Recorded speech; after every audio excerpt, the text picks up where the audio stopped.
Армысыз жеткін көрермендері, эфирде жаңалықтар. Премьер-министр Бақытжан Сағынтаев жанармай тапшылығын жоюды тапсырды. Осыған байланысты Ақтөбе облысының әкімі Бердібек Сапарбаев пен энергетика министрі Қанат Бозымбаевқа арнайы тапсырмалар берілді.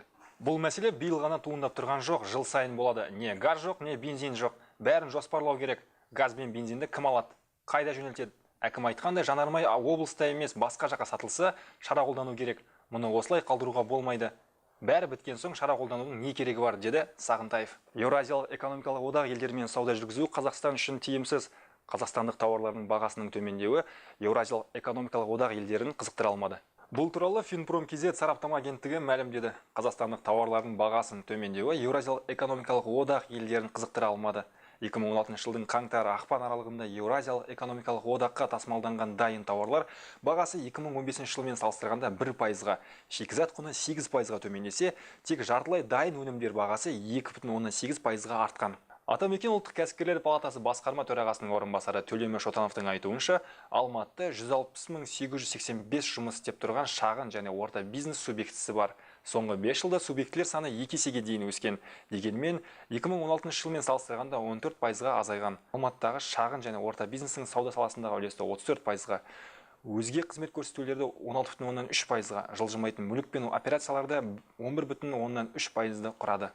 Қазақстан әлде ең көп кибершабуыл жасалатын 50 елдің қатарында, бірақ хакерлердің елдегі компанияларға жасалған шабуылы 2017 жылдың ақпанында біршама азайды.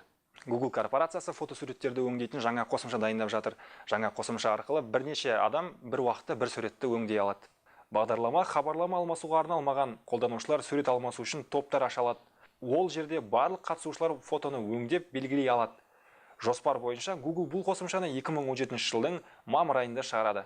2016 жыл қорытындысы бойынша ұлттық қор қаражаттың 100%, мемлекеттік бюджеттің 99,5%-ын игерді, деді Жеңіс Қасымбек. Экономика және даму министрлігінің басшысының айтуынша, 2016 жылы индустрияландыру картасы аясында 878 миллиард теңге сомасына 130 жоба енгізілген, 10 мыңнан астам тұрақты жұмыс орны ашылған. Картаның енгізілген жобаларымен 2016 жылы 2,2 триллионнан астам теңге сомасына өнім шығарылды. Илон Маск Neuralink атты жаңа компания құрды. Компания нейронды шілтер технологиясы арқылы электродтарды миға имплантациялайды. Осылайша, адамдар өз миларында мәліметті компьютерге көшіріп немесе компьютердегі мәліметті миына жүктеп алады. Сонымен қатар, осы әдіс арқылы миға қатысты кейбір ауруларды емдеуге болады екен. Көрейік, Илон Масктың жаңа жобасы қаншалықты сәтті шығады екен. Бұл біздің бүгінгі жинаған 7 жаңалығымыз болды. Келесі кездескенше сау болыңыздар.